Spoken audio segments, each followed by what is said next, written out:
La présidente Sahlawark Zodeh a déclaré que les efforts collectifs sont essentiels pour minimiser l'impact négatif des conflits sur les femmes. Le Premier ministre Abiy Ahmed a exprimé sa gratitude aux Éthiopiens qui ont répondu à son appel à planter 500 millions de jeunes arbres en une journée.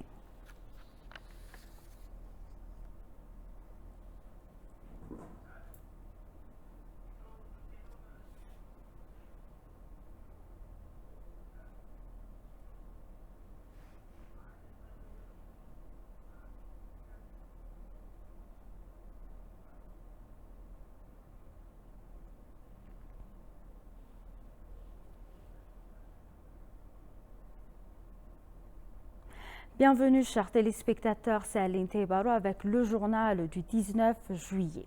La présidente Sahlawark Zodeh a déclaré que les efforts collectifs sont essentiels pour minimiser l'impact négatif des conflits sur les femmes dans de nombreuses régions du monde.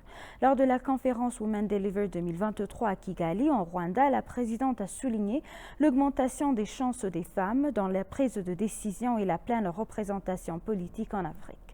S'adressant aux participants à la conférence, la présidente Sahlawark Zodeh a déclaré que des efforts sont nécessaires pour faire face aux principales raisons qui affectent les femmes.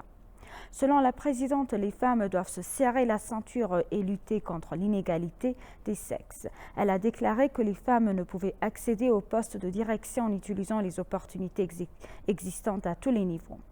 Des dirigeants politiques, des militants, des dirigeants d'institutions, des hommes d'affaires et entre autres ont assisté à la conférence Women Deliver 2023 qui s'est tenue à Kigali, au Rwanda.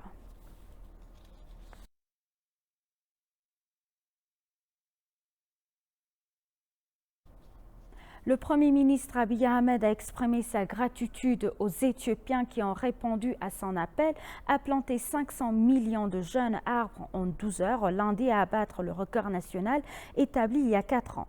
Se référant à la participation active des citoyens à la plantation massive d'arbres, le Premier ministre a déclaré « Vous avez écrit une histoire verte, félicitant les compatriotes pour cette réalisation historique. » Vous avez décidé de ne pas transmettre un climat hostile et des terres dégradées à la génération suivante. Vous aviez afflué vers les montagnes, les champs et les vals. Avant le lever du soleil, planté 566 millions d'arbres et battu le record, a déclaré Abiy. Des semis ont été plantés dans toutes les régions Zone et Warada du pays, a indiqué le Premier ministre.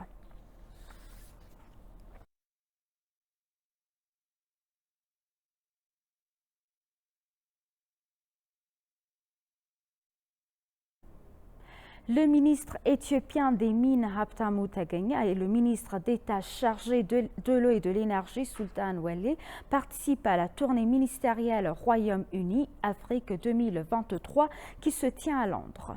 S'exprimant lors de la session ministérielle sur les connaissances, le ministre Habtamu Taganya a souligné que l'Éthiopie s'efforçait de mettre en place la bonne infrastructure dans tous les secteurs de développement, selon l'ambassade d'Éthiopie à Londres. À cet égard, le ministre a mentionné la nécessité de l'appui des partenaires au développement en termes de transfert, de technologie, de développement du capital humain, de développement des infrastructures et d'appui financier. Le ministre d'État, Welle, a pour sa part noté que l'Éthiopie a élaboré un plan directeur détaillé et a pris des mesures pragmatiques pour développer davantage le secteur énergétique du pays. La tournée ministérielle en Afrique se penche sur le développement de la décarbonation dans les secteurs des infrastructures, des mines et de l'énergie. Le programme couvre des éléments essentiels et de l'élaboration des politiques gouvernementales en s'appuyant sur les meilleures pratiques de toute l'Afrique et du Royaume-Uni avec un regard critique sur l'écosystème des entreprises pour permettre de la décarbonisation et le partage des meilleures pratiques entre les ministres africains.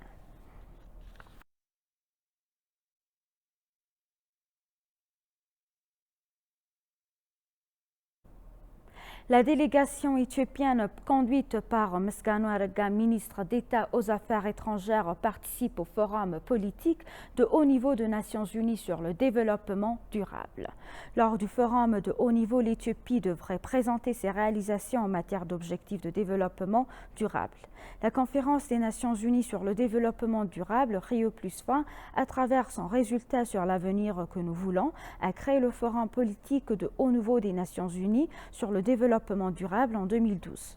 C'est le sommet de l'architecture de suivi et d'examen du programme 2030 établi par le programme 2030 et la résolution 70-299 de l'Assemblée générale.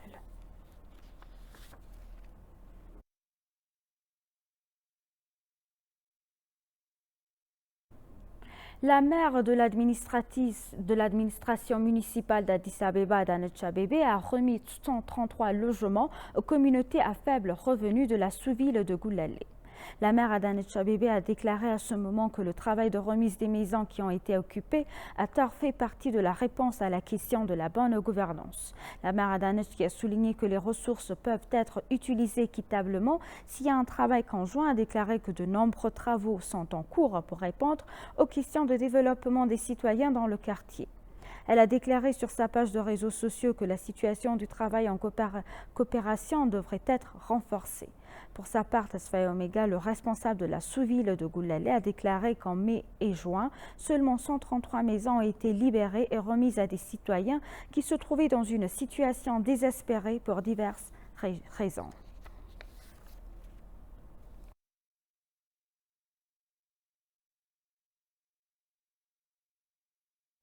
Le ministère éthiopien du Travail et des Compétences et l'Organisation internationale du travail ont signé une lettre d'accord pour la mise en œuvre d'un plan de travail conjoint MOLS-OIT. Il est noté que l'accord vise à promouvoir et à faire progresser le développement des compétences en Éthiopie, à faire progresser l'administration du travail et à favoriser l'emploi productif et une meilleure gouvernance des migrations. L'accord a été signé par la ministre éthiopienne de Travail et des Compétences, Mme Muferat Kamil, et Alexio Musindo, directeur national du bureau de pays de l'OIT pour l'Éthiopie, Djibouti, le Soudan du Sud et la Somalie, et représentant spécial auprès de l'UA et de la CEA. Lors de la signature de l'accord, la ministre Muferat a déclaré qu'elle confirmait que son pays marquerait le centenaire de l'OIT éthiopien avec une série d'activités cette année.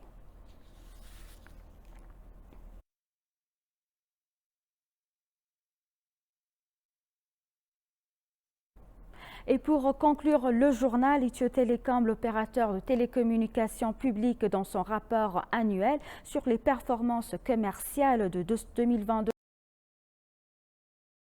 généré un total de 75,8 milliards de birr de revenus et atteint 101% de son objectif en élargissant ses sources de revenus. Son activité Mobile Money Telebirr compte 34,3 millions d'abonnés avec une valeur de transaction totale de 679,2 milliards de birr.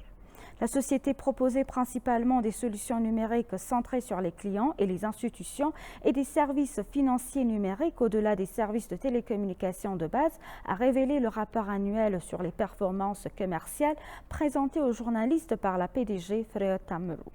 Lorsqu'il est venu en termes de type de service, le rapport a expliqué les abonnés à la voix mobile en atteint 69,5 millions, les utilisateurs de données et d'Internet à 33,9 millions.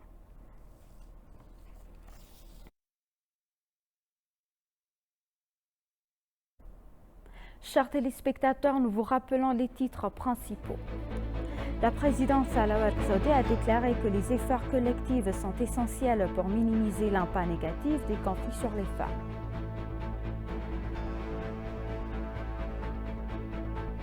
Le Premier ministre Abiy Ahmed a exprimé sa gratitude aux Éthiopiens qui ont répondu à son appel à planter 500 millions de jeunes arbres en une journée.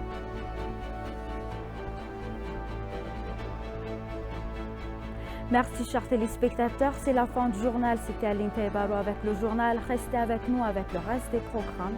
Bonne journée.